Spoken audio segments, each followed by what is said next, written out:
म्हणजे प्रगटता आणि खरंच म्हणतो आपण सर्वांनी ठीक आहे मला स्वप्न आणि प्रगटण्याचं महत्व बघा स्वप्न आणि प्रगटण्याने काय केले पण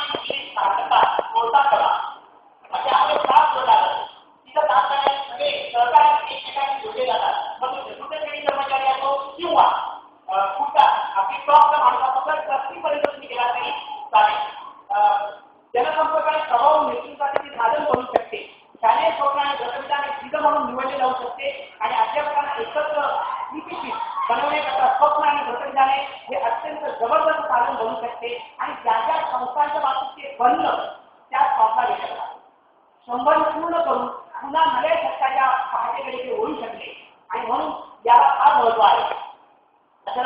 हृदयात वेळ लागली वेळ मुक्त व्हावी आणि कार्याचं गुंतवणूक केलेली पूर्ण व्यक्ती मिळाली असं जेव्हा वाटायला लागतं तेव्हा ती संस्था प्रत्येकाला आपली वाटते आणि सुंदर उदाहरण देऊन ठेवतो तर ते कळंगलीवर काहीतरी तो गोवर्धन पर्वत ज्यावेळेस कृष्णाने विसरला तेव्हा पेंड्याने त्याची खालून त्याला काढलं पण पेंड्याला कधीतरी असं वाटलं की आपल्या काठीवर त्याच्या कळंगली काय जमायला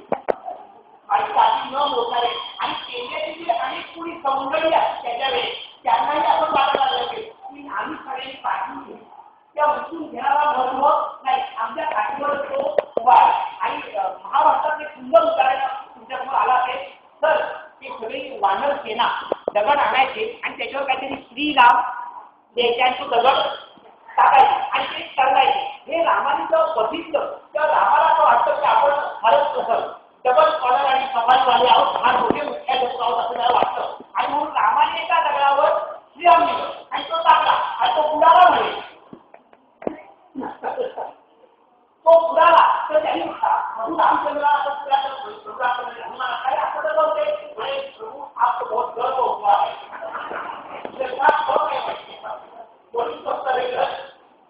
काय सुंदर उदाहरण काही उदाहरण दिलं